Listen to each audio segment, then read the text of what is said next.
오늘은 질문으로 시작합니다.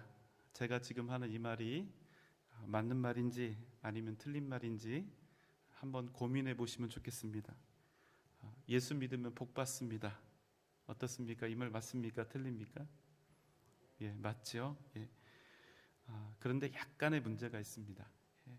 우리는 흔히 복음에 대해서 소개할 때, 또 전도할 때 이렇게 이야기하곤 합니다. 예수 믿고 복 받으세요. 예, 좋습니다. 나쁘지 않아요. 그런데 작은 문제가 있습니다. 뭐냐면 뭔가 확실하지 않다는 것입니다. 그래서 예수 믿고 복 받으세요 이렇게 이야기를 했을 때 간혹 불신자들 중에 이렇게 질문하는 분들이 있습니다. 그래요? 그럼 당신은 예수 믿고 무슨 복을 받았습니까? 당신은 지금 그 복을 잘 누리고 있습니까? 여러분은 어떠신지요? 여러분은 예수님 믿고 어떤 복을 받으셨습니까? 그리고 여러분은 그 복을 지금 현재 충만히 누리고 계시는지요? 혹 제가 드린 이 질문에 명확히 여러분은 답하실 수 있습니까? 만약 우리가 예수 믿어 받을 복, 이 복에 대해서 우리가 오해하고 있다면 우리는 구원의 정확한 의미도 하나님 나라의 가치도 제대로 이해하지 못한 채 그저 어린아이처럼 입에 단 것만을, 눈에 보기에 좋은 것만을 복으로 알고 오직 그런 세상의 것들만을 바라면서 성숙하지 못한 일생을 살아갈 수도 있는 것입니다. 한 가지 분명한 사실은 성경은 복에 대해서 애매하게 말씀하지 않는다는 것입니다. 물론 많은 분들이 예수 믿으면 건강해지고 부자 되고 세상에서 높아지고 자식들도 잘 된다 이렇게 말씀을 하시기도 합니다만 물론 틀린 말은 아니죠. 하나님께서 우리에게 은혜를 주시면 얼마든지 우리의 삶을 통해서 흔하게 나타날 수 있는 일들입니다. 그러나 우리가 예수를 믿어서 받는 복이 그저 세상에서 부자 되고 높이 되고 자식들 잘 되고 건강해지는 것이 다다 이렇게 한다면 최소한 그것은 성경에서 말씀하는 기독교는 아닙니다. 만약 우리 중에 나는 예수 믿어서 이 세상에 있는 복을 다 받아야겠다 이런 마음으로 교회에 다니고 예배를 드리고 만약 그런 목적으로 신앙생활을 하고 있는 분이 혹 계신다면 그분은 어쩌면 눈으로 볼 때는 하나님을 믿는 것처럼 보이지만 하나님을 원하는 것처럼 보이지만 사실은 주님이 아니라 주님을 통해서 더 많은 세상을 구하고 있을 그런 가능성이 높은 것입니다. 그럼에도 불구하고 사실은 완전하지도 않고 완벽하지도 않은 그런 연약한 믿음을 가지고 있음에도 불구하고 여러분 정말 다행인 것이 있는데요. 그것은 그분이 가지고 있는 이 종교가 그 가면이 기독교라고 하는 예수라고 하는 그런 가면을 쓰고 있다는 그 한 가지 사실 때문에 그런 연약한 믿음을 가지고 있음에도 불구하고 하나님께서 그에게 은혜를 주시면 그가 비록 부족하고 연약한 믿음을 가지고 있다 할지라도 심지어 기복주의 신앙을 가지고 있다 할지라도 하나님 나라에 온전히 들어갈 수 있다는 사실입니다. 여러분 이것이 정말로 놀라운 일이지요. 뭐 그런 말도 안 되는 게 있냐 이렇게 제게 따지고 싶은 분들이 계실 수 있지만 그래도 여러분 어쩔 수가 없습니다. 그래서 우리가 구원을 오직 은혜라고 부르는 것입니다. 우리가 구원받는 그 이유가 우리에게 있는 것이 아니라 오직 하나님께 오직 하나님의 은혜에 있기 때문인 것입니다.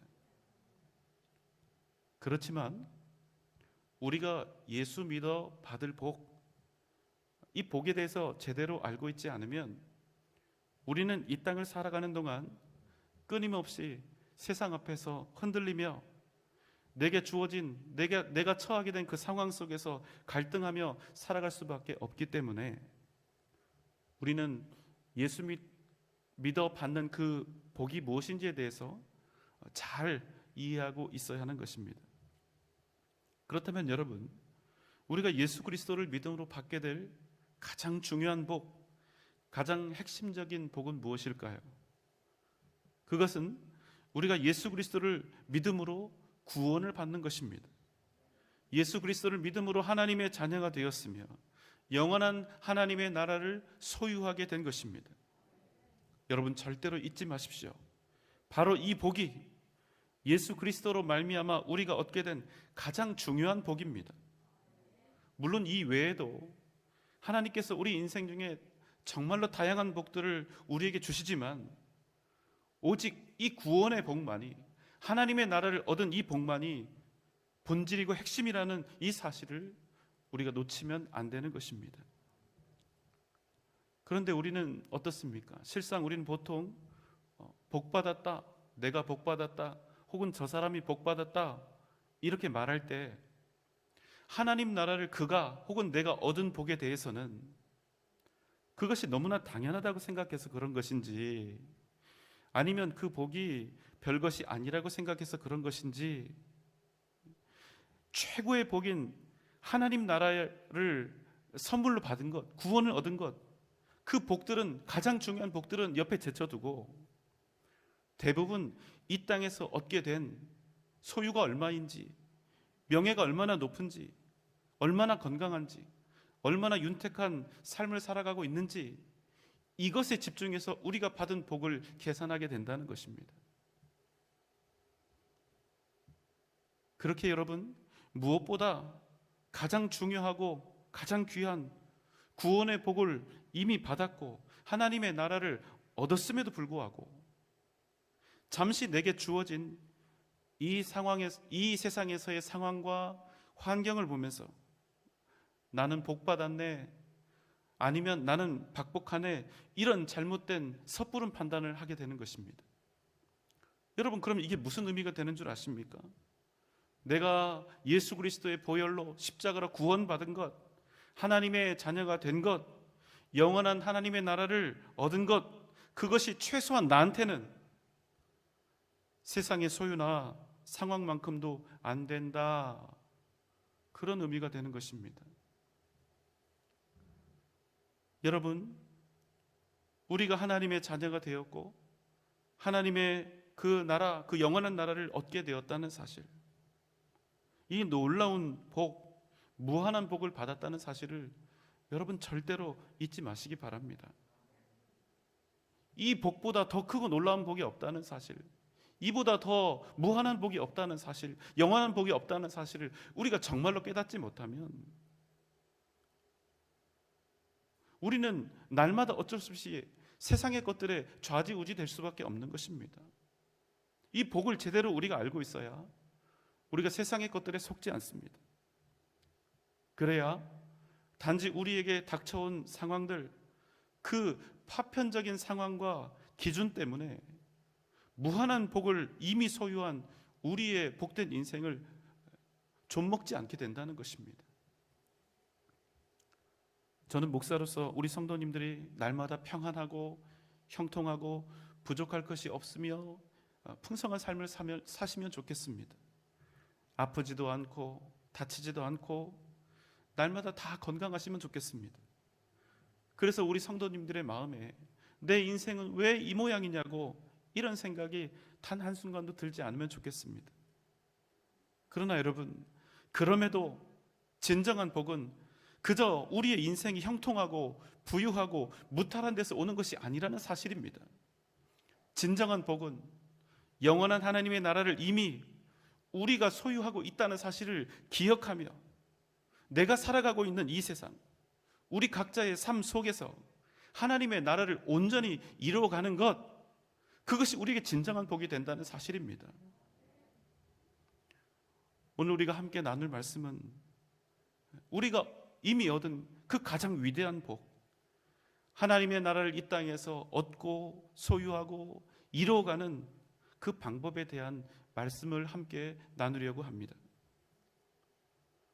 사도 바울은 주님을 핍박하고 기독교인들을 몹시 박해하던 사람이었습니다. 그렇지만 그가 예수 그리스도를 만난 이후에 그는 주님의 십자가와 복음을 증거하는 일에 자신의 생명과 일생을 다 드리는 그런 사람이 되었습니다. 사도행전 14장 19절의 말씀입니다. 유대인들이 안디옥과 이고니온에서 와서 무리를 충동하니 그들이 돌로 바울을 쳐서 죽은 줄로 알고 시외로 끌어 내치니라. 유대인들은 생각했습니다. 예수 하나 십자가에 매달아 죽이면 그가 전했던 도도, 그를 따르던 모든 사람들도 다 사라질 줄 알았습니다. 그러나 복음은 오히려 더욱 흥황하여 더 많은 믿음의 사람들을 얻었습니다. 심지어 오늘 말씀의 주인공으로 등장하고 있는 바울은 원래 어떤 사람이었습니까? 혈통적으로는 아브라함이요, 베냐민 지파 순수 히브리인이었으며 난지 8일 만에 할례를 받았고 유대교와 그 유대교의 전통에 그 누구보다 정통했던 사람이었습니다. 그는 모세 율법에 열성을 다했던 사람이었기 때문에 유대교를 위협하고 있던 기독교를 박해하는 일에 그 누구보다 큰 열심을 내었던 사람입니다. 사도행전 8장 3절의 말씀입니다.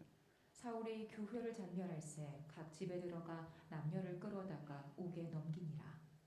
그는 기독교인들을 포박하고 처단하는 일에 가장 앞장섰던 사람이었습니다. 그런데 가장 유대교에 헌신되었던 그가 어느 날 유대인들에게 있어서 눈엣 가시요 원수였던 기독교인이 되었다는 사실은 유대인들에게 있어서는 견딜 수 없는 수치요 배신이었을 것입니다. 그런 상황 속에서 루스드라 그 땅에서 바울이 복음을 전하고 있었습니다. 이것을 알게 된 유대인들이 안디옥과 이고니온에서 왔습니다. 그리고 거기 있는 무리들을 충동하고 선동해서 사도 바울을 돌로 치게 한 것입니다. 그 결과 사도 바울은 죽은 사람처럼 되었습니다. 여러분, 그 사건, 그 광경이 상상이 되십니까? 유대에 전해지는 율법서 중에 미시나라고 하는 책이 있는데 거기에는 돌에 쳐 죽이는 사형법에 대해서 소개하고 있습니다. 먼저 사형당할 죄인을 법정 밖으로 끌고 갑니다. 그리고 집행자는 죄수 앞에서 직접 죄수로부터 죄의 자백을 받습니다. 그 후 사형수의 옷을 벗기고 자리에 꿇어 앉히고 그 후에 첫 번째 증인이 그를 돌로 칩니다. 그 다음 두 번째 증인까지 돌로 치고 그리고 난 후부터는 그곳에 모여있는 모든 군중들이 그 죄인이 죽을 때까지 온 힘을 다해서 돌팔매질을 해대는 것입니다. 여러분, 한꺼번에 돌이 수십 개, 수백 개가 머리부터 발끝까지 날아들면 그 사람이 어떻게 될까요? 죽는 것입니다. 그렇게 오늘 19절 말씀에서는 사람들이 바울이 쳐서 죽은 줄 알고 그를 성 밖에 시외에 내다버렸다 이렇게 증언하고 있는 것입니다. 이에 제자들은 자신들의 선생인 바울의 시체를 수습하기 위해 나아갑니다. 20절 21절의 말씀입니다. 제자들이 둘러섰을 때에 바울이 일어나 그 성에 들어갔다가 이튿날 바나바와 함께 더베로 가서 복음을 그 성에서 전하여 많은 사람을 제자로 삼고 루스드라와 이고니온과 안디옥으로 돌아가서 놀라운 일이 벌어졌습니다. 제자들이 사도 바울의 시신 앞에 둘러서 있을 때 죽은 줄로만 알았던 그가 다시 일어난 것입니다. 그리고 놀랍게도 기력을 곧 회복하고 그 다음날 바로 더베 지역으로 가서 더 많은 사람들에게 복음을 전하여 더 많은 이들이 주님 앞에 돌아오는 위대한 역사가 일어났던 것입니다. 바울은 돌에 맞아서 거의 죽은 것이나 다름이 없었습니다. 그러나 그는 지금 자신에게 돌을 던졌던, 자신을 죽이려 했던 그 살인자들이 있는 그 땅을 향해 다시 나아갔던 것입니다. 도대체 그는 왜, 어떻게 그 살인자들을 향해 다시 나아갈 수밖에 없었을까요? 그것은 아직 그에게 사명이 남아 있었기 때문입니다. 자신에게 돌을 던졌던 이들을 또 만날 수 있다는 사실은, 그리고 또 돌팔매질을 당할 수 있다는 사실은 어쩌면 인간적으로 큰 두려움이었을 것입니다. 그러나 다시 그들을 만난다 할지라도, 그래서 다시 돌에 맞고 죽임을 당한다 할지라도 그는 그 원수들이 살고 있는 그 땅을 도저히 포기할 수가 없었습니다. 십자가가 아니면, 복음이 아니면 그들이 살 방법이 없다는 사실을 그가 알고 있었기 때문입니다. 예수 이름만이 생명이요 구원의 길이었기에 바울은 다시 그들에게 나아갈 수밖에 없었던 것입니다. 여러분, 사명이 무엇입니까? 사명은 주님께 받았기 때문에, 주님께서 주셨기 때문에 내 인생에서 도저히 피할 수도 없고 내려놓을 수도 또 포기할 수도 없는 일, 바로 그것을 사명이라고 합니다. 사명에는 반드시 살아계신 하나님의 능력이 나타납니다. 그래서 사명은 모든 두려움을 극복하게 합니다. 사명은 어떤 시련과 역경도 능히 이기게 합니다. 여러분에게는 사명이 있습니까? 사명이라고 하니까 뭔가 대단히 거창한 것을 생각하실 수도 있겠지만, 한 가지 예를 들면 이렇습니다. 어미로서의 사명은 자식을 위해 눈물로 기도하며 그들을 믿음 안에서 사랑하며 길러내는 것입니다. 한 여자로서는 너무나 작고 연약할 수 있으나 어미로서 사명을 가진 여자는 그 어떤 강인한 남성보다 더 강하고 담대하고 능력이 있는 것입니다. 사도 바울은 자신이 돌팔매질을 당했던 그 땅으로 돌아갔습니다. 그것은 여전히 그 땅에 자신의 사명이 있었기 때문입니다. 여러분 기억하십시오. 진짜 믿음의 사람은 내가 살고 싶은 곳, 내가 있고 싶은 곳에서 내가 하고 싶은 일 내가 하고 싶은 일 하면서 사는 그런 사람이 아니라 사명이 있는 곳에서, 사명이 주어진 곳에서 내게 주어진 사명을 감당하면서 살아가는 사람이라는 사실입니다. 그래서 자신을 향해 돌이 날아오고 채찍과 수많은 이들로부터 손가락질을 당하여도 사도 바울은 도저히 복음 전하는 일을 멈출 수가 없었던 것입니다. 이에 그 땅에서 더 놀라운 역사가 나타나게 되었습니다. 더 많은 사람들이, 돌팔매질을 당하기 전보다 더 많은 사람들이 주님 앞에 돌아와 구원과 생명을 얻게 된 것입니다. 22절의 말씀입니다. 제자들의 마음을 굳게 하여 이 믿음에 머물러 있으라 권하고, 또 우리가 하나님의 나라에 들어가려면 많은 환난을 겪어야 할 것이라 하고. 사도 바울은 제자들을 향해 말합니다. 이 믿음에 머물러 있으라. 우리가 하나님 나라에 들어가려면 많은 환난을 겪어야 할 것이라. 사도 바울은 오직 주 예수 그리스도를 믿음으로 인내하라, 이렇게 권면합니다. 예수 믿고 주님의 사람들이 된 이들에게는 수많은 핍박과 시련이 닥쳐올 수밖에 없다는 사실을 이미 생각했기 때문입니다. 그래서 이렇게 이야기하는 것입니다. 나의 사랑하는 제자들아, 반드시 너희가 고난을 당하게 될 것이다. 예수 그리스도를 믿고 그 믿음을 지켜가는 일은 결코 쉽지 않을 것이다. 그러나 오직 주님께만 구원과 생명이 있다는 사실을 기억하며 이 믿음에, 주님을 믿는 이 믿음에 머물러 있으라. 그리고 이어서 이야기합니다. 우리가 하나님 나라에 들어가려면 많은 환난을 겪어야 할 것이니라. 여러분, 우리가 이렇게 교회를 다니고 믿음 생활하면서 우리가 원하는 믿음의 과정과 결과는 무엇입니까? 내가 원하고 바라는 그 하나님의 나라가 어느 날 짠 내 인생 속에서 이렇게 이루어지는 것이 아닙니까? 우리가 믿음을 통해서 얻기 원하는 것들도 아마 내가 지금보다 더 형통하기를, 더 부유하기를, 더 건강하고 더 능력 있기를, 여러분 이런 것들이 아닐까요? 그런데 사도 바울은 지금 뭐라고 얘기합니까? 우리가 하나님 나라에 들어가려면 오히려 많은 환난을 겪어야 할 것이라, 이렇게 선언하고 있다는 사실입니다. 여러분, 어쩌면 환난을 당할지도 모른다가 아니라 많은 환난을 반드시 믿음으로 살아가는 동안 만나게 될 것이다, 이렇게 말하고 있는 것입니다. 여러분, 우린 이런 거 원하지 않습니다.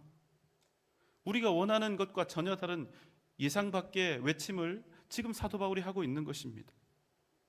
우리가 언제 환난 당하려고, 핍박 당하려고, 시련 당하려고 일부러 믿음을 가졌습니까?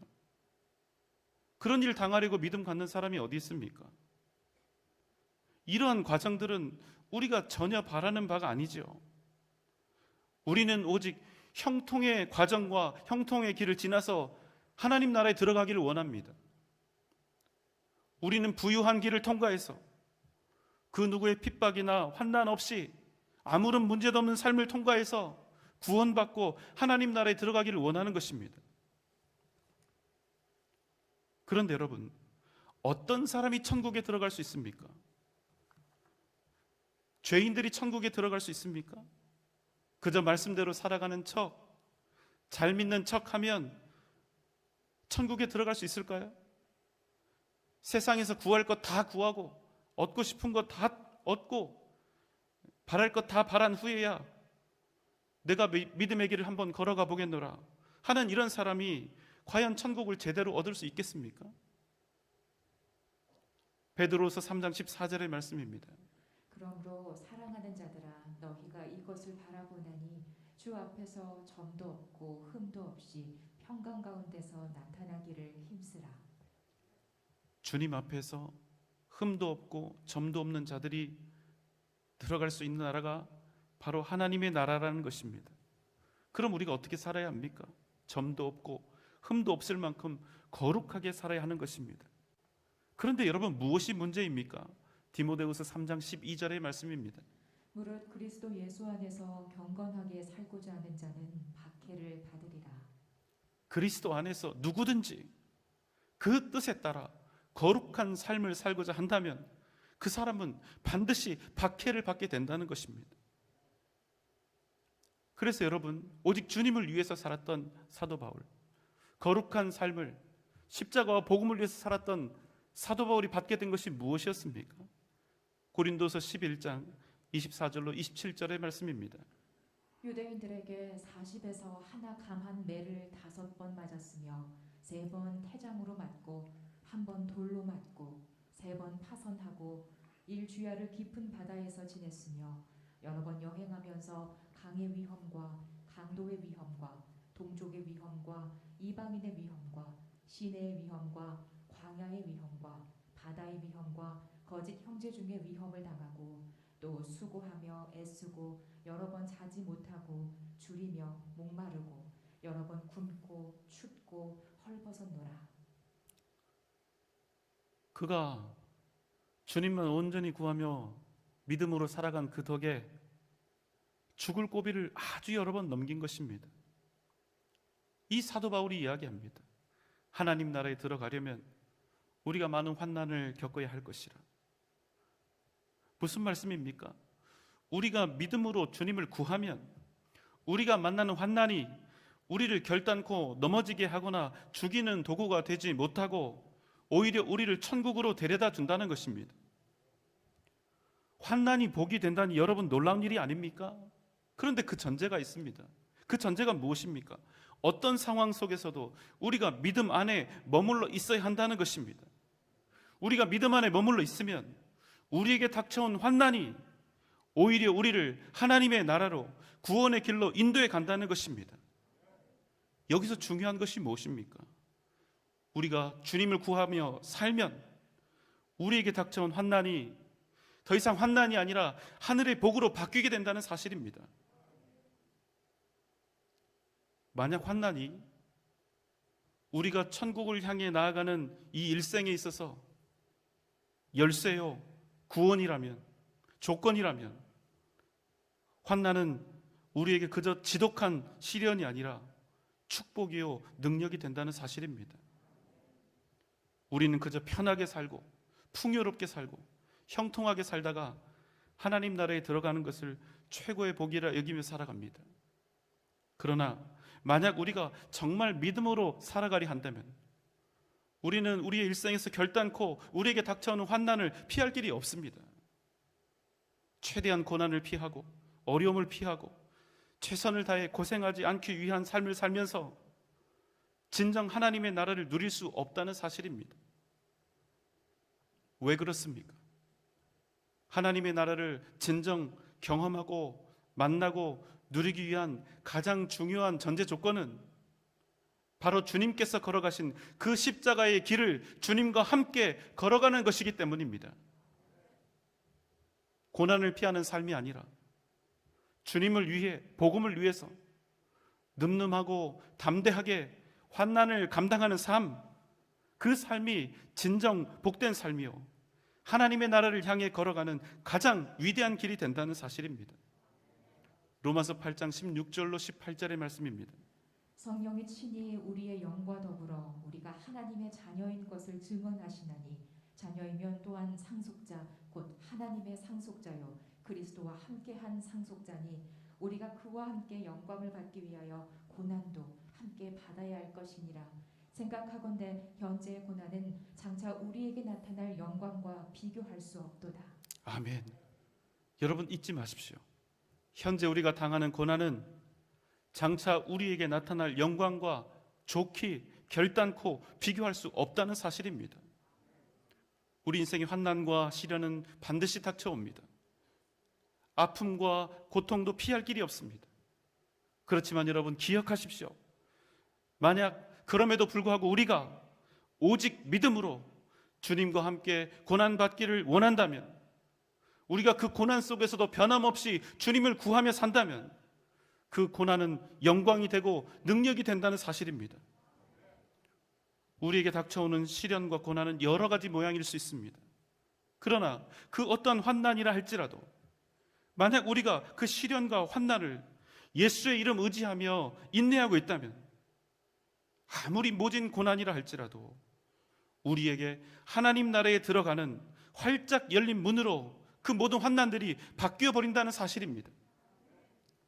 사랑하는 여러분, 우리에게 지금 중요한 것은 무엇입니까? 내게 지금 고난이 있는가 없는가, 시련이 있는가 없는가, 내게 환난이 있는가 없는가, 이것이 아니라는 것입니다. 가장 중요한 것은 내가 그럼에도 주님을 붙잡고 있는가, 내가 그럼에도 여전히 믿음의 삶을 살아가고 있는가, 그럼에도 내가 변함없이 믿음에 머물러 있는가, 바로 이것이 중요한 것입니다. 사랑하는 여러분, 이 시간 여러분이 서 있을 곳을 믿음으로 결단하시기 바랍니다. 내게 주어진, 내게 처한 상황 보면서 왔다 갔다 하지 마시고 오직 믿음의 길 위에 굳건히 서시기 바랍니다. 그럼 어떤 시련과 환난이라 할지라도 영원한 천국을 향하여 나아가는 복된 길이 될 줄 믿습니다. 오직 이 믿음으로 승리하는 복된 여러분 되시기를 주님의 이름으로 축원합니다.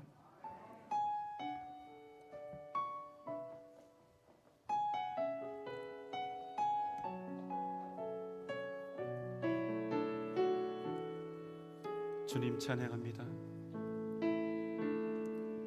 날이 저물어 갈 때, 빈들에서 걸을 때, 그때가 하나님의 때,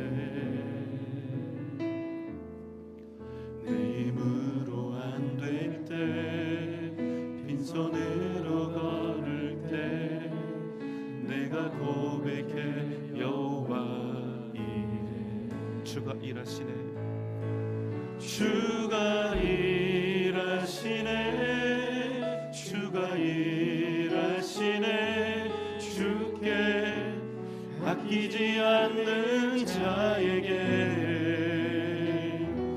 주가 일하시네, 주가 일하시네, 신뢰하며 걷는 자에게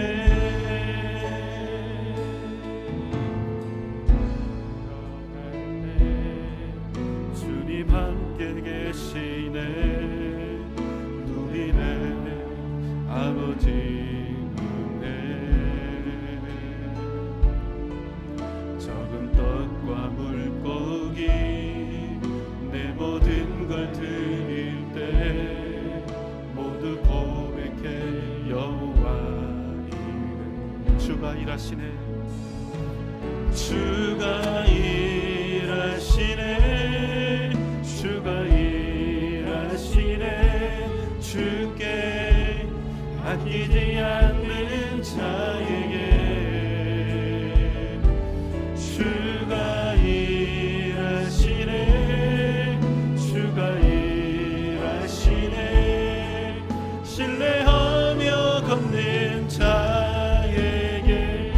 날이 저물어 갈 때, 날이 저물어 갈 때, 빈들에서 걸을 때, 그때가 하나님의 때.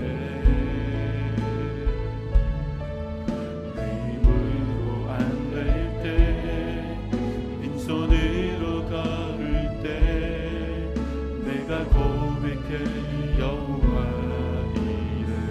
우리 모인 이곳에, 우리 모인 이곳에 주님 함께 계시네. 누리네 아버지 은혜. 저는 떡과 물고기 내 모든 걸 드릴 때, 모두 고백해 여호와 이름. 주님 일하십니다. 주가 일하시네. 주가 일하시네. 주께 맡기지 않는 자에게 주가 일하시네. 주가 일하시네. 신뢰하며 걷는 자에게 주가 일하시네. 주가 일하시네. 주가 일하시네. 주께 아끼지 않는 자에게 주가 일하시네. 주가 일하시네. 주가 일하시네. 신뢰하며 걷는 자 주가 일하시네. 주가 일하시네. 주가 일하시네. 주께 아끼지 않는 자에게 주가 일하시네. 주가 일하시네. 신뢰하며 걷는 자에게. 다 함께 눈을 감고 기도합시다. 사랑이 많으신 주님, 닥쳐온 환난 때문에 고통스러워하고 두려워하는 그런 사람들이 아니라 오직 믿음으로 주님을 구하고 또 그 믿음 안에 머물러 있음으로 인하여 어떤 환난과 시련이 우리에게 닥쳐온다 할지라도 우리가 믿음으로 능히 이겨 승리하는 복된 삶을 살아가게 하여 주시옵소서. 우리에게 닥쳐온 환난이 우리를 하나님의 나라로 인도하는 축복의 길이 되게 하여 주시옵소서. 다 함께 주님 부르며 기도합니다. 주여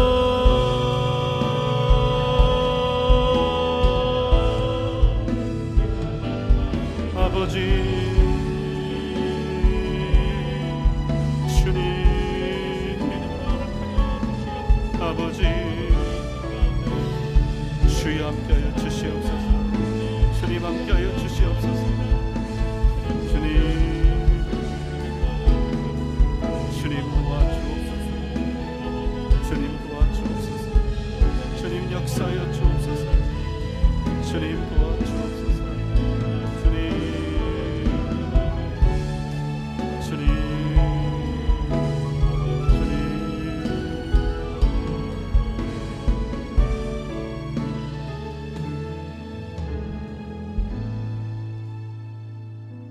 우리를 사랑하셔서 그 귀한 생명을 주신 주님,